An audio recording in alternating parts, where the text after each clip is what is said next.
Hi students and once again welcome back to our channel. आज के lecture में हम द बॉल पोएम जो कि आपकी फिफ्थ पोएम है उसको डिस्कस करेंगे. ठीक है. आई एम रियली सॉरी बीच में थोड़ा सा गैप आ गया है but now we will again continue with our poems quickly so that आप सीबीएसई एग्जाम के लिए इसको रेफर कर पाओ. तो अगेन हम लोग सेम प्रोसेस से चलेंगे. पहले हम पोएटिक डिवाइस डिस्कस करेंगे, then summary and then the theme. Right. So this is a very beautiful poem by John Berryman. Okay. So John Berryman 25 अक्टूबर को ही वाज बोर्न. राइट. जो इसके पोएट है, he is an American poet. All right. तो basically इस poem के अंदर क्या बोला गया है, what do you think is the summary, ये सब चीजें हम डिस्कस करेंगे. उससे पहले let's talk about the poetic devices. इस पोएम में कौन से पोएटिक डिवाइस यूज हुए हैं. First is anaphora. एनाफोरा अगर आप देखेंगे तो जो रिपीटेड वर्ड्स आपको दिख रहे हैं, what is the boy, what and merrily bouncing, merrily over, so that is your anaphora. Assonance क्या होता है, जो हम वावल साउंड की रेपिटेशन होती है. तो यहाँ पे जो ओ है आपका, है ना, उसकी आप रेपिटेशन देखिए, बॉय, नाउ, हु, लॉस्ट. तो ओ जो आपका वर्ड है, जो आपका वावल है, उसकी रेपिटेशन हो रही है. देन इमेजरी या इमेजरी क्या होता है, जब पोएट किसी चीज की पिक्चर या इमेज आपके दिमाग में बनाना चाहते हैं या बनवाते हैं. जैसे क्या बोला है, merely bouncing down the street. इससे आप समझ पाओ कि जो बॉल है जिसको यहाँ रेफर किया जा रहा है वो कैसे अच्छे से बाउंस हो रही है स्ट्रीट. ठीक है. रेपिटेशन होता है चीज को बार बार बोलना, जैसे यहाँ पे बॉल शब्द को बार बार रिपीटेडली यूज किया गया है. एलिटरेशन की हम बात करें तो बाइज अ ब्लैक बैक, तो ब सेम आप देख रहे हैं, बी जो है कंसेक्यूटिव वर्ड्स में कि स्टार्टिंग में अल्फाबेट यूज हो रहा है, साउंड भी सेम दे रहा है.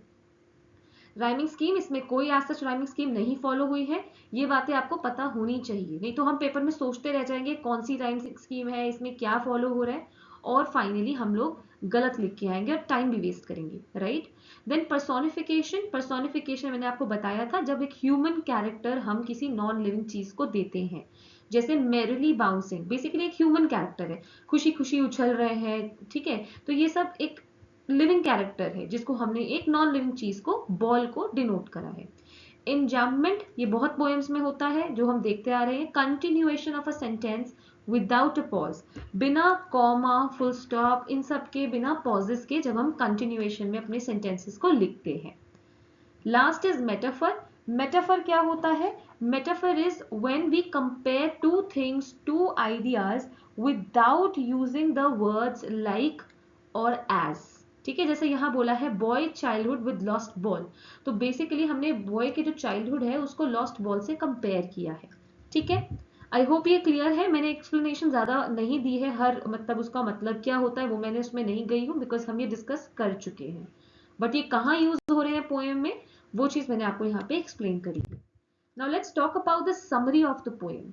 सो basically this poem is about losing something which we love, यानी कुछ ऐसी चीज खोना जिससे हम प्यार करते हैं और उसको खो के फिर आगे बढ़ना सीखना, आगे ग्रो होना सीखना.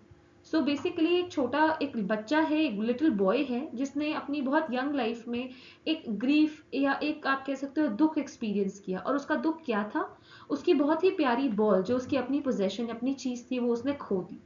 ठीक है. देखो हम अगर बोले बॉल खो गई, बहुत बड़ी बात नहीं है. Right. It's not a big deal. And natural reaction हमारा क्या होगा, एक खोई है कल दूसरी आ जाएगी. बट नो, उस लिटिल बॉय के लिए यहाँ पे सिनेरियो अलग है. The case is different because one can get another ball with a very less amount of money. मतलब आप एक अलग बॉल ला सकते हो कम अमाउंट ऑफ मनी में, लेकिन मनी एक्सटर्नल, और मतलब यहाँ पे आप देख रहे हो ये जो पैसा से आप खरीद तो लाओगे, लेकिन जो आपका प्यार उस एक पर्टिकुलर बॉल से एसोसिएटेड था उसको आप वापस कैसे लाओगे. जैसे अगर हमारी डॉल्स होती हैं बचपन में, हम उसको लेके बैठते हैं. राइट. तो वो हमारा बहुत ही बिलवड पोजेशन है, मतलब वो मुझे बहुत पसंद है, वो मेरी पर्टिकुलरली पसंदीदा डॉल है. मे बी अगर वो खो गई या वो गिर गई, आप मेरे को नई डॉल ला दोगे, बट देन क्या मेरी अटैचमेंट उससे उस तरह की होगी, क्या मेरे बचपन की मेमोरीज उससे एसोसिएटेड होंगी, नहीं. Right. So money can not buy you और it can not replace the things that we love. यानी ना तो वो हमें चीजें ऐसे खरीद के दे सकती है जो हमारा प्यार उस चीज से जुड़ा था, और ना ही वो हमारे प्यार को रिप्लेस कर सकती है. तो इस पोएम में जो बॉल है वो किसको पर्सोनिफाई कर रही है, वो उस यंग डेज और हैप्पी डेज जो हम उस बच्चे के जुड़े हुए थे. ठीक है। तो अगर हम इसको रियल लाइफ से जोड़ें तो जैसे वो बॉल उससे छीनी थी वैसे ही हमारी जो इनोसेंस होती है वो हमसे छीन ली जाती है जैसे हम बड़े होते हैं। ठीक है। हमारी जैसे जैसे हम बड़े होते हैं जो हमारी इनोसेंस होती है ना, मासूमियत होती है, वो धीरे धीरे लॉस्ट होती जाती है। But then yes we have to grow up. ये भी नहीं है कि हम लाइफ लॉन्ग इसको लेके चल सकते हैं क्योंकि at one point of the time हमको आगे बढ़ना है ही। ठीक है। चाहे हमें उस प्रोसेस में अच्छा लगे नहीं लगे, स्लोली ग्रेजुअली हम उन चीज से आगे बढ़ते हैं, नई चीजें सीखते हैं और इसी को लाइफ का सर्वाइवल कहते हैं। ठीक है। तो बॉयज जो यहाँ पे बॉय का सिनेरियो बताया है उससे ये बताया कि किस तरह से हम लोग चीजें हमारी खो जाती हैं। ठीक है। तो हमें बहुत दुख होता है लेकिन हम धीरे धीरे उस लॉस को डील करना सीखते हैं। मतलब हम समझते हैं कि चलो ठीक है, फिर हम आगे बढ़ते हैं और लाइफ में प्रोसीड करते हैं। ठीक है। आई होप आपको समझ में आ गया होगा। Now let's talk about the theme of the poem. So जो पहली बात, तो इस पोएम में जो थीम आप बात करेंगे वो क्या है? Little boy, for a little boy his ball is the first thing he has ever held dear. यानी उस छोटे बच्चे के लिए लाइफ में जो उसने पहली बार कोई चीज को बहुत अपना अपने से प्यारा और अपना अपना समझ के रखा है वो उसकी बॉल है। और उसने कभी नहीं सोचा था कि वो उससे खो जाएगी। ठीक है। एंड वेन ही रियलाइजेस, और उसकी रिस्पॉन्सिबिलिटी थी कि वो उस बॉल को समेट के रखे, है ना। तो ऐसा ही होता है कि पहले हम लोग उतना ज्यादा इंपॉर्टेंस नहीं देते हैं चीजों को, बट स्लोली जब वो हमसे छिन जाती है तो हमें बड़ा बुरा फील होता है। हम समझते हैं कि वो हमारे लिए कितनी इंपॉर्टेंट थी और कैसे पैसा उसको हमारे लिए वापस ला नहीं सकता। तो इस पोएम के अंदर जो बॉल है वो हमारे फ्रेंड्स, हमारी फैमिली, हमारी लाइफ को रिप्रेजेंट कर रहे हैं जिससे हम प्यार करते हैं। और जो बॉल को खोने का डर है वो उन्हीं लोगों की, उन्हीं चीजों की डेथ या उनसे उनका हमसे छिन जाना, उस चीज को रिप्रेजेंट कर रहा है। कि कैसे अगर सपोजिंगली अगर मैं आपको समझाऊं, किसी अगर हमारे फैमिली मेंबर की डेथ हो जाती है तो कैसे हम लोग बहुत ज्यादा अपसेट या बहुत सैड हो जाते हैं। बट सूनर और लेटर हम लोग क्या होता है, धीरे धीरे जैसे जिंदगी आगे बढ़ती है चीजें नॉर्मलाइज हो जाती हैं। ठीक है। So this is overall the theme of the poem. बहुत ही सिंपल येट बहुत ही ब्यूटीफुल प्यारी सी पोएम है जो कि हमारे रियल लाइफ पे बेस्ड है। ठीक है। कैसे मतलब बॉल उस बच्चे की खो गई और कैसे उसको बुरा लगा एंड देन कैसे उस चीज से वो उभर कर बाहर निकला। ठीक है। तो बॉल जो है वो हमारी जो पोजेशंस पोजेशंस यानी जो हमारी चीजें हमारे पास होती हैं उनके बारे में उसको सिंबलाइज कर रहे हैं। ठीक है। अब देखो, why do you think or why do you think that the poet say I would not intrude on him? Why doesn't he offer him money to buy another ball? यानी कि पोएट ने उस बच्चे को देख के क्यों उसको मतलब कुछ बोलना नहीं चाहा और क्यों उसको दूसरी बॉल के लिए मनी ऑफर नहीं करी? क्योंकि बॉय जो था, जो छोटा बच्चा था, वो अपनी बॉल के खोने के उससे बहुत दुखी था। ठीक है। और पोएट को ये लगा कि उसको उसको बीच में डिस्टर्ब नहीं करना चाहिए, जाकर उससे कुछ नहीं बोलना चाहिए, क्योंकि बॉय को सीखना है, अंडरस्टैंड करना है कि लॉस भी होता है लाइफ में। ठीक है। और इस पोएम में पोएट ने लॉस के ऊपर एम्फोसिस किया है और उसके साथ एम्पथाइज किया है कि मनी जो है वो कॉम्पनसेट नहीं कर पाएगी, वो पूरी तरह से उस चीज की एक कहते हैं ना हम भरपाई नहीं कर पाएगी। ठीक है। तो इसलिए उसने पैसे जो थे वो ऑफर करना सही नहीं समझा।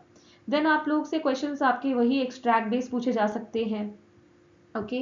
That you can be asked about features कि आपको क्या लगता है बॉय के बारे में, कौन से कैरेक्टर्स थे उसके, राइट। देन आपको सिचुएशन बेस्ड पूछ सकते हैं कि अगर कभी आपने कोई चीज खोई है जो आपको अच्छी लगती थी तो बताओ आपको उस पर कैसा लगा, how you felt and how you got over, कैसे आप उससे उभरे, right.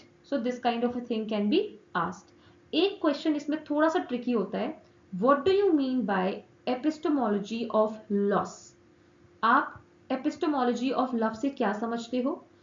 Of loss, sorry, epistemology of loss का मतलब है understand the nature of loss, यानी जो लॉस है, जो हमने खोया है, उसके नेचर को समझे।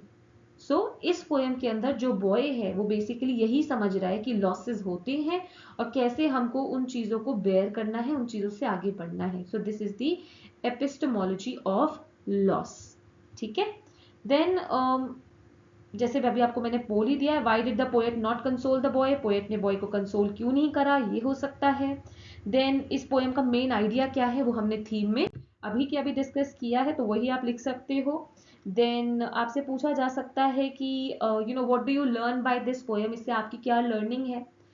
Then explain the line and no one buys a ball back, ठीक है, मनी इज एक्सटर्नल। तो इस लाइन को एक्सप्लेन कैसे करेंगे? इस लाइन का मतलब ये है कि एक चीज जो खो जाती है, पैसा उसको आपको वापस लाके नहीं दे सकता। मे बी रिप्लेसमेंट मिल सकती है, वही वही बॉल आ सकती है, वही की वही डॉल आ सकती है, बट जो इमोशंस जुड़े थे उससे, वो कोई भी पैसा वापस नहीं ला सकता। तो जो पैसा है वो एक्सटर्नल चीज है, उसको हम यूज करके एक माध्यम की तरह चीजें खरीद तो सकते हैं, लेकिन जो एक सेंस ऑफ लॉस है, जो चीज खोने से हमारे मन में एक लॉस की भावना आई है ना, वो पूरी नहीं कर सकता पैसा, ठीक है। देन उसके बाद आपसे पूछा जा सकता है, how do we deal with losses, and poet ने क्या नोटिस किया पोएम की स्टार्टिंग में। ओके, सो मेनली इसी तरह के क्वेश्चंस पूछे जाएंगे। अपार्ट फ्रॉम दिस, अगर आपके दिमाग में कोई भी क्वेश्चन है या आपके किसी भी एग्जाम में पूछा गया है कोई भी ऐसा क्वेश्चन, तो आप लोग उसको मेंशन कर सकते हैं चैट बॉक्स में, in the comment section I would say, and then we will be more than happy to answer them. Also एक क्वेश्चन आजकल पोएम्स में देखा जाता है, जस्टिफाई द टाइटल, ठीक है। So this is your work. आप लोग ये जो है जस्टिफाई द टाइटल, इस क्वेश्चन का आंसर फाइंड करिए and write it in the comment section. Okay, so thanks a lot for watching the video and have a nice day ahead, students.